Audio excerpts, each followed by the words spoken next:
Hi guys, this is Tony here from Metal Roos. You're about to sit down and enjoy an interview I just did um, over there. And do like and subscribe so you can get all this straight into your streaming and into your consciousness as soon as it arrives. So enjoy the interview, and I will. Over to you, Tony. So hello, Steffen from Obscura. How are you going? I'm doing fine. Hey, how are you? Not bad, Lovely not bad. talking to you. Yeah, it's a late night over here. Whereabouts are you at the moment? You in Germany or? Um, it's uh, it's around noon over here, but I'm on the other side of the planet. I'm in Yeah. Berlin right now, so Oh, lovely part of the world. Love things Berlin. are. Yeah, yeah. Sorry? Fantastic. I love Berlin. It's a fantastic part, fantastic city. Yeah, It's fantastic. the rock and roll city Yeah, where yeah. everything and nothing happens. Yeah. It's a bit like London, really, but so go to that. Now, obviously you're about to you're doing so you say you were doing some promotional videos for your new album, Sonication, which comes out on February the 7th, am I right? Next year, 2025. Yeah, Wonderful. On exactly. yes.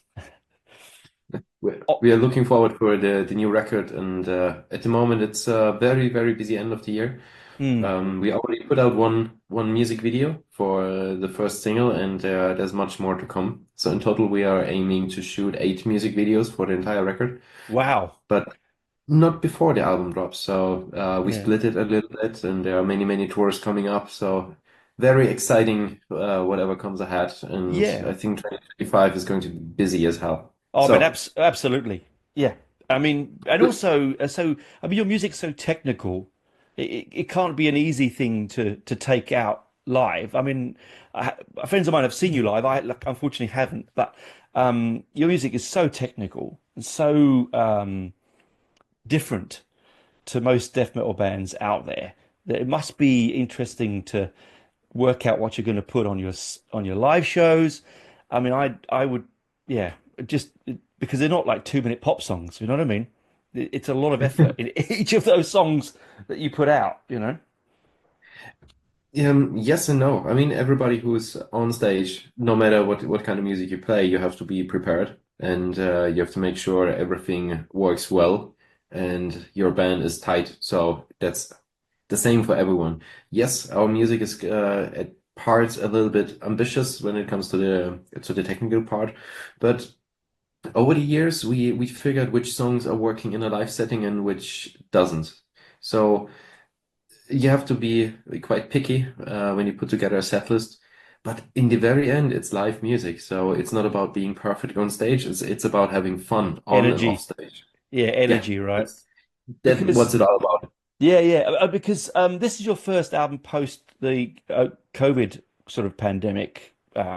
You had to record slightly differently with the last album. Was it good to be back normally again, or has that changed the way you play, like record permanently?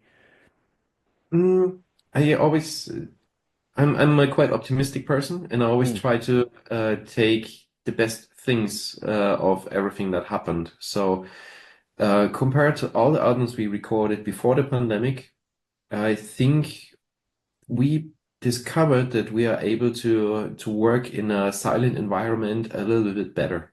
So, for example, um, tracking guitar solos takes forever because the guitarist is never happy about his parts, and the same goes for bass. And we figured during the pandemic, during the time we had to record at home, not in a studio, then at times it's more convenient that you record just a few hours a day and Ah, lock in a few songs and not like try to be too ambitious and rock down 20 hours a day and then you're pretty much burned the days after. That's basically what we did in the beginning because we haven't had any budget and there was no time left in the studio, so at times that was necessary. But these days, that's what we picked from the time during the pandemic. We can record parts in different studios at home, but in the very end, you always need experience and the magic ears and hands of a experienced producer like Freddie Nordstrom to put everything into form and make it shine. So it's basically. the diamonds of both worlds. So we have Mm, the convenience to record some parts at home, but at the same time, we fly to a studio abroad with a very, very experienced um, and award-winning producer who really brings everything to the next level. So we mm. don't take everything home and make everything at home, but we also don't record everything in one studio because that's also not efficient and convenient. Yeah. And that comes across a lot with your the sound that you produce, you know. I find like I like the four album trilogy or whatever you would call that with the that's themed around philosophy, um, which I absolutely adore, by the way. They're my favorite albums of yours by a long way. I'm not I love this new one. I recommend everyone to go and listen to this one. But what I think is brilliant about your sounds is that you're changing. You don't just hang Mhm. around and act and do the same thing album after album. There's always a different like I felt this new album had more melody than the one that's Mhm. coming. Am I feeling that wrong, or is that just me listening, hearing that differently? No, I would underline that. I could sign that. It's a little bit more melodic, and the whole intention to write and especially produce the album shifted slightly from what we did in the past. So there's always a certain core of a sound we established. I don't know. I would say around Cosmogenesis when we released that record in Mm, 2009. We established a certain sound, and we had four albums we produced with the same person in the same studio. And we also worked with the same record label, with the same artwork artist. Now, this is basically the second phase of the band. We do something similar, but with a different setting. mm. And the new production approach was simply to dismantle a little bit and go away from being very polished into a more digestible, into a more human, into a human touch Yes. direction, if it makes any sense. So everything I had in mind was a little bit more authentic, a little bit more digestible, and not overproduced, not I don't like albums that are perfect and where everything is in the grid. I want to hear the character of each musician. I want to hear some sort of edgy and at times maybe not ideal or a No, perfect take, human. but Yeah. with some soul. And this Yeah. is something I really adore over the years because it's much more pure and personal and authentic. Everybody can hide behind a perfectly edited album because it's not too hard to do these days anymore. No. Software is affordable, and there are thousands, um, I don't know, a thousand tutorials how to use it and how to make your album or takes perfect. But that's not the approach. I want to hear a real band that is performing real music, and it's hard to say when you come from a background of being a tech death and prog death band, but there's always a thin line in between, and I think the devil lays in the detail. And here we are with an album that's, as you mentioned, a little bit more melodic, but at the same time unwraps much more personality. I think so. I agree. Like I love technical death. I love progressive. Um, I'm a big prog head myself from way back. But even prog has its rawness. You know, has its. No, it's not all about how many notes you can play and how fast you're going to do it. There are points, but I think you're right with this album, uh, particularly track three. Oh, I was only listening to a minute ago, literally before we put it again for like the third time. Anyway, one of them on there, I think it's track three. I do apologize. I was meant to write it down. Oh my God. Um, just I loved the outro. It was like a sort of acoustic outro. Am I thinking Mhm. in track three? In Solitude. In Solitude. That's the Ah, name of okay, it. you got it now. Yeah, yeah, yeah. So I'm thinking, I was trying to get the head out. It's late over here. My brain's not working. And I thought that was sort of for me my favorite track on the album because it had a real movement. Like it was aggressive, it was technical, but it was raw, but then had a beautiful soft ending, you know. And it really sort of like summed up what you guys do really well. Is it's no one thing. It's lots of things in one album. which makes listening to your kind of music so much more interesting to me particularly and to lots of audiences, you know. And I'm sure you love making it. It sounds like it comes across that you have a lot of fun making the Oh yeah, album. Yeah. absolutely, Mm. absolutely, and especially playing with a new palette of ideas. It's very, very cool to play around with what you have already. For example, in Solitude, you mentioned, Mm. it's I wouldn't call it an experimental song, but there's a certain concept behind the arrangement because you lay out a couple of different riffs that are repeating in different combinations at a certain time, and there's a big climax after the small acoustic interlude in the middle. Mm. And on top, you have all those layers that are building up piece by piece within the vocal production. Especially what happens in the background, what's not in your face, all those details you hear during the third or fourth spin of the entire record, that I think make a difference. And that's, to be honest, the part I enjoyed the most. Especially working with those space choirs, the vocoder section we always had and established Mm. in the last 15 whatever years this shifted from being a gimmick into becoming part of a certain sound that represents the band. But Mm. it's not straight in your face, it's more something that builds up in the background. That's something not very offensive in the whole production, but it's really, really cool to work out with that. Because in the past we had this I call it robotic voice, something Cynic Yes. did in on the Focus record. Of course, that's where we had the idea from. And first, it was like a bow down to that idea, but Hmm. at the later point, we figured you can use it in a completely different way. And now it's somewhere in between a space orchestra, if you want to call it. So you can use it as the classic robotic voice. You can use it more like a synthy. You can use it as a choir. And in Solitude, that particular song Mm. has, I think, 4 or 5 different sounds and multiple layers of that. And it was so cool to build up. Yeah. But to make this happen, you need to start with the songwriting first to leave enough space for that. So therefore, the entire thing was a little bit more melodic than previous albums, but that also leaves you more options towards another part. So it's less guitar centered, it's more song oriented, and therefore you have much more room to leave every other instrument shine at a certain spot.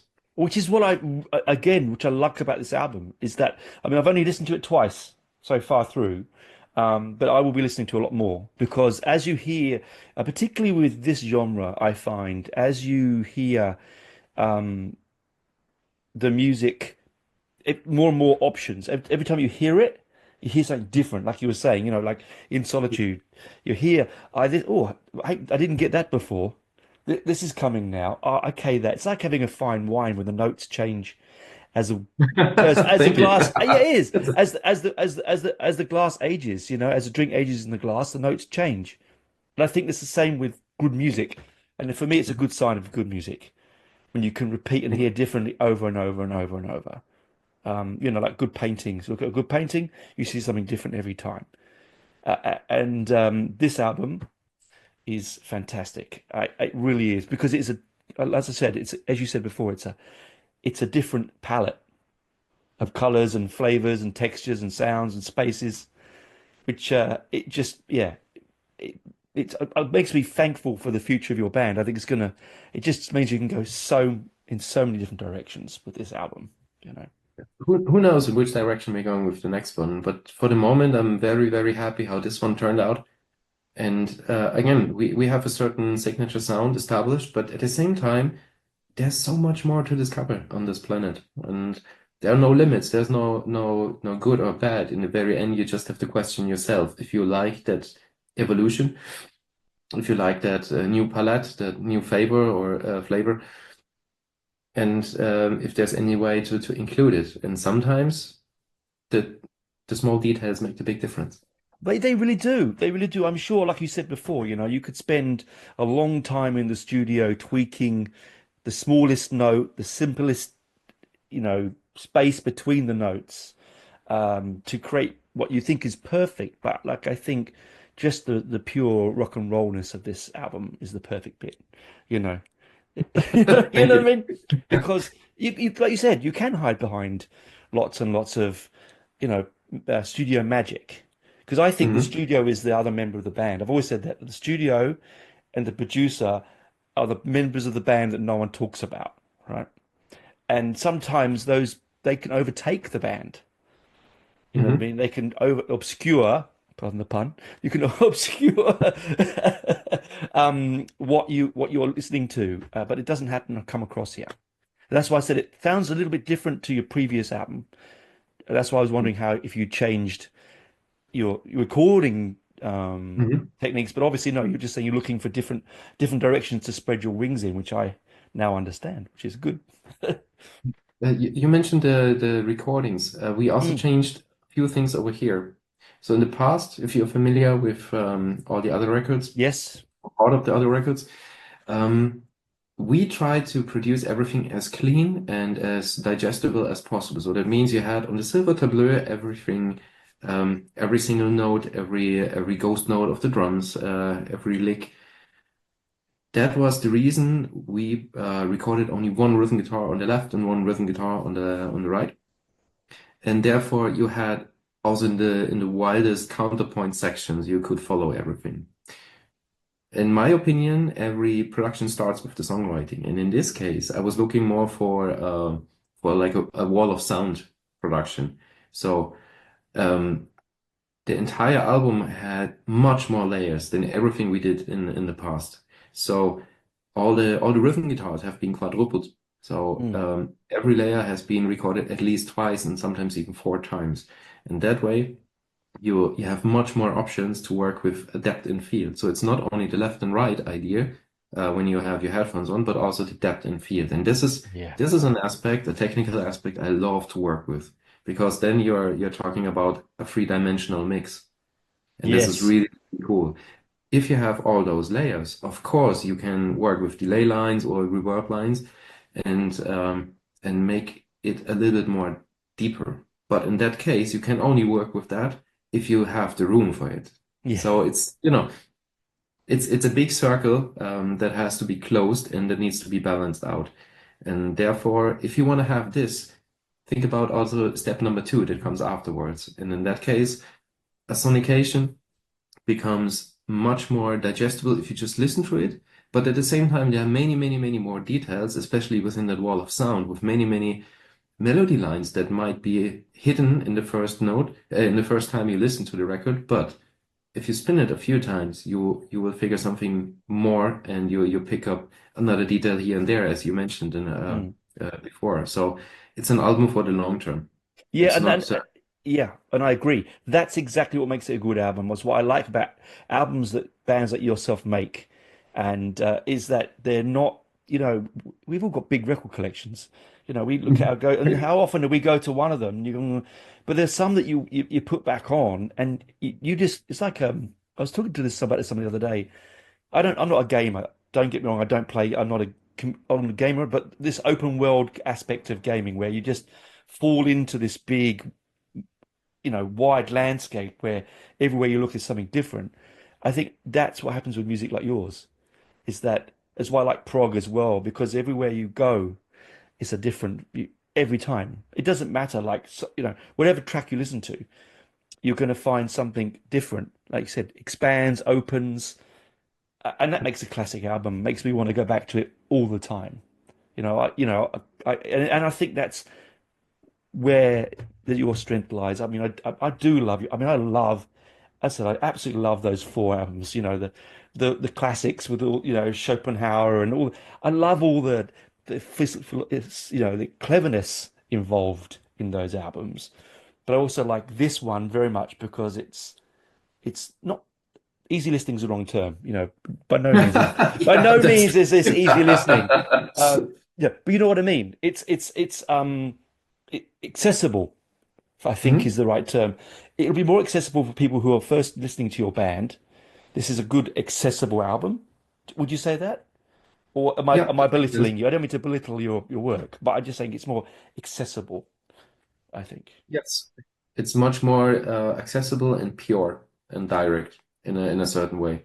And that was the whole intention we had, or I had, when we started the free album trilogy we are talking about right Mm, now. yes. For previous records, that was one phase. Now we are basically in phase number two with the three records that are connected. And again, talking about the big picture, it's not only the music, it's also the production, it's the artwork, it's the partners we work with, a different record label, Mm. also the lyrics and the value that reduces in a certain way, keeps the signature look, sound, aesthetics, and goes into not a new direction, but it follows the path. But maybe you make a turn left and right at some point. Yeah, And yeah. this is what keeps it interesting because I don't want to record the same album I did, I don't know, a long time ago once again. You don't want to Again, repeat yourself. but no, it'd be boring. I mean, you're creative. You want to move forward and carry on. You know, this is the point, isn't it? I mean, like lyrically, I thought the lyrics on the album were really like again, you've always had very interesting, thought-provoking lyrics in your albums, and this is no different. It might be a slightly more different direction, but I think lyrically, you're still very similar to what you were before. I think you'd agree with that one. Yes. Mm. And still, I try to dismantle. And as you figure, I'm not a native speaker Yes, but with a slight German accent. only slight. Yeah, very slight. But you know what I mean. When we started with the band, um, I have not been um, as secure when it comes to the language. Mm. So these days, you don't have to hide behind fancy words you pick out of a dictionary or come up with something super, super spacey. Therefore, you can express yourself slightly better. And I think while the lyrics, if you just have a look over it, they tend to look similar to what we did in the past, but details are a little bit more open and pure as well on this end, because the less you hide behind big concepts, the more personality shines through. And in this case, I think what we started with a valediction when a couple of things happened in real life and affected the music and the lyrics. A sonication is the next step. It's Mm. at heart very, very personal, and people who know me or like my family to know exactly what happened over here, and they can, put one and one together. So a song like the title track, a sonication or a Mm. Stardust, they have a very, very personal touch. So it's not something you just pick up from any concept or something, but it's a real story with a certain personal value behind it. Therefore, we're just having the big picture once again. So the aesthetics, but also the music and the production changed to be a little bit more digestible and also accessible. The same happened with the lyrics. So it's Yeah. one big picture. Brilliant. Because I mean, and again, I think that's another thing that will always link to an audience is the accessibility to the concept of the lyric. I mean, I love lyrics. They're my thing, right? I love the music, but if I really dig the written word, if you know what I mean. And when you hear a lyric that I mean, we've all heard bands where it's like, what are they talking about? I've no idea. I cannot understand. I'm just going to listen to forget it. I was listening to the music. But when it's a bit more personal, like you're saying, for yourself, it comes across that way, though. You know what I mean? In feeling when you're writing the lyric, it's not just another member of the band. And I appreciate that as well as a lover of lyrics. As a lyricist myself, I appreciate that very much. Um, It makes everything yeah, more authentic in the very end. yeah, it does. And you can be as technical and as aggressive and as dark and as extreme as you want, which, we all love. But there's a point when you also want some realism in it. You know what I mean? A little bit of Really. humanity, which I think is the word that sums you up, your band completely, really, is humanity, I think. It has an intelligence in the industry that doesn't often occur. Can I just say that nicely? Okay. Thank you. Yeah, I mean that. There is a lot of headbanging craziness out there, which I love, but very rarely do you get to listen to albums where they're talking about philosophy. I mean that. Uh, Well, you know, There's no right or wrong. I no, also I love just love in it. the medley crew, which is not that philosophic, but No, it's hey. the right thing. It's for the moment you're in, right? Hmm? Yeah, it's for the moment you're in. If you're in that moment, all good and well and true. But there's also sometimes when you just want to sit down and fall away into the sound, and we do that with your albums. So, thank you very much. I look forward to it coming out. Hopefully, you come to Australia and tour. That would be really good. It's a long way. I really do. It's a really long way. But hopefully, you never know. You never know. Some big festivals coming up soon, so you never know. It would be a pleasure. We played the last time Australia in 2023, and you see this year, and I think Yep. it's still the jet lag I have from that. So, I know the feeling. I know the feeling. no. Oh, dear Um, me. That's we okay. talked about coming back to Australia, and it would be a pleasure to come down under once again because so far the band is around since more than 20 years, Yes. and we had the chance to play Australia twice. One time we even made it over to your neighbors in New Zealand. But again, it's a long way, and the next time we're coming down, I would love to play a proper tour, like not only one or two shows, but there's so much more to explore. And we send so much vinyl down to Australia. It's ridiculous. Yes. I think we Yeah. send more vinyl than shirts or CDs or anything else. It's Yep. ridiculous. Yeah. Something's in the water there. But Yeah. what I want to say is there are so many people down there who obviously like this music, and I would love to play in the whole country Look, man, at once.